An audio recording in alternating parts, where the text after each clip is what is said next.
Oh, fascinating. How thought-provoking. This is really up my alley. I feel like I'm reading the words of my own people. Oh. Oh.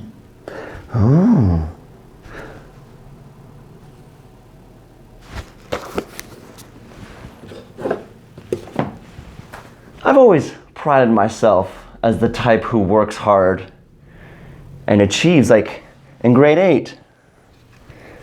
This here art award. In high school, you know? Oh, look at that, grade 10 drafting, grade 10 electronics, highest achievement. Outstanding achievement for grade 12 drafting. You know, I'm an Ontario scholar because I got at least 80% in any 6 of my courses. Oh, this here beautiful, on behalf of the constituents of Elgin, Middlesex, London, great pleasure that I extend to congratulate you on your graduation. I did a thing. This beautiful generic certificate of achievement. Good luck with your future endeavors. Not even a photocopied signature. Listen. Oh, and then college. This here Queen Elizabeth aiming for the top scholarship. What was it again? Was it I think it was $3,000. And oh right, my Humber when I graduated college. Graphic design with honors? Right, I remember. Again, nicely photocopied signatures. Oh, and there's one that I'm forgetting to mention. And I'm really sad I've lost this. It was a trophy that I won back in the day when I used to do martial arts. And I was competing against, and I think this is an important point, this girl who was not only in a younger age bracket than me, she was also in a lower belt rank. And we fought hard. Oh boy, did we battle. It was point for point. She got a point, I got one, she got one. I thought I was going to lose this thing, but I dug in deep. I found the courage, the challenge to really achieve, and I won that fight. It comes off as braggadocious, I get it. I've achieved a lot. What more is there for me to learn? But you know what? I'm not afraid to take a step back, be a student again. I'm trying to learn how to sew these types of pockets. I don't know what they're called. Let's start off with some Googles. Types of pockets on pants. No, I don't want.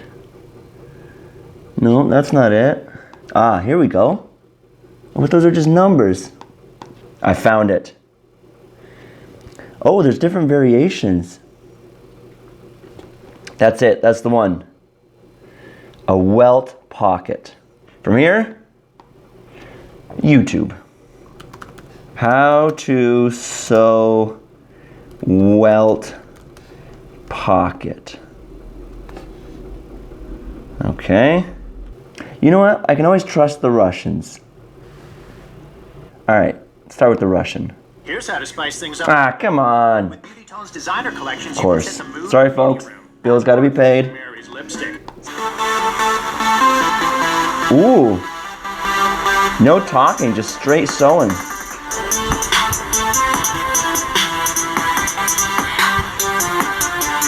Well, that was a fun little rave. Let's see here. All right, the modern Welt pocket, the professional how-to guide. All right, how do we... I wanted to show you a method of Welt pockets, mainly because I see so many Welt, and it's really simple. I learned this method from a woman who, it's predetermined that you can't fail. And Jesus Christ. What's with the long intros? All right, Craftsy, please. Welcome back. In this lesson, we're going to look at preparing and marking the Welt pocket for a trouser back. The back pocket facing and the back pocket. And if you read your, and then we come on to the next bit. So this is this section here. You know what? I'm going with the Russian. I like what the Russian is doing. Trust the Russians. So I just did a quick Google Translate and turns out it's Polish. Yeah. Now this here old big square is going to represent the back of the pant. So don't really need to be specific in size. Another 2 squares, and these are the actual pockets themselves. And then finally the welt, which is the little tab thingy. And apparently I'm supposed to do that at a 45-degree angle, or what's known as on the bias. Apparently it helps with the stretching of putting hands in the pocket or some shenanigans like that. And I want to do that about 1 inch wide. All right, trim, trim, trim, trim, trim, chiroo. I'm gonna sew you. Step 1, I take this welt piece, which I have ironed in half, and then one of my pocket pieces. Lay that right along the top there, and then simply stitch that down. All right, what's next?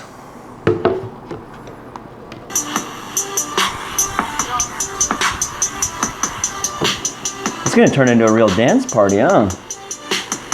So I've got these 2 dots here. That's gonna be the final width of my pocket.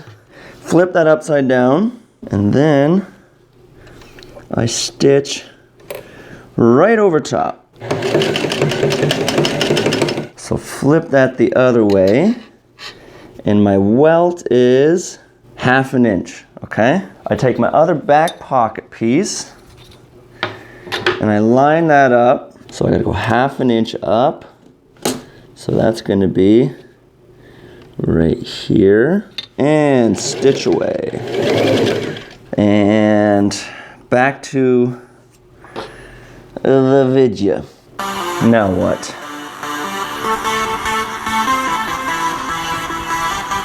Yes, I know, this joke is getting old, but I can't help myself.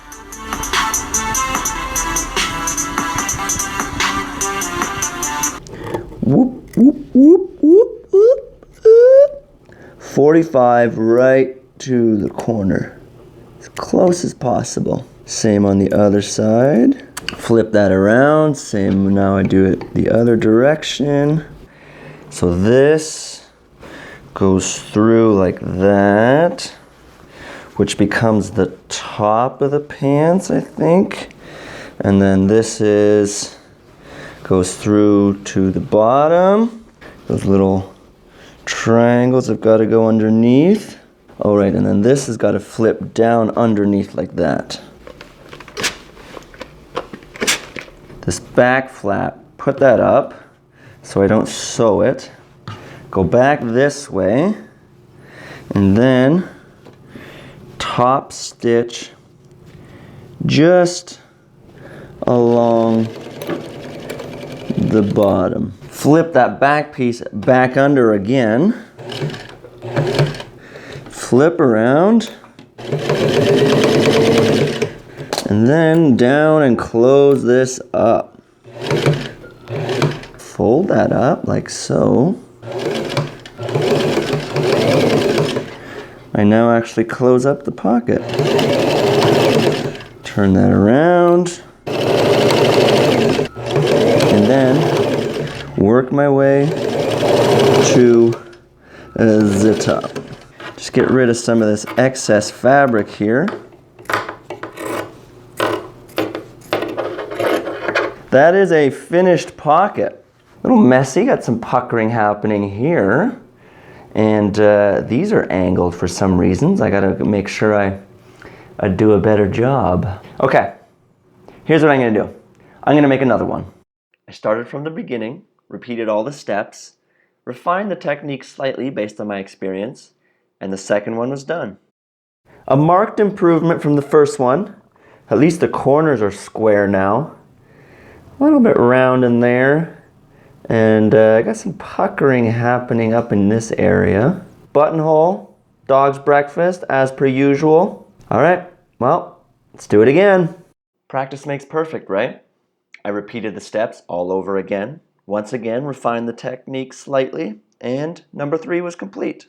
It's a little bit messy there in the corners. You see a bit of the blue because I made some pen marks. No puckering in the corners. We're good, no puckering. Overall, I think I figured out the technique. Need to just practice a little bit more to get a bit better at it. I'm gonna give myself the old thumbs up.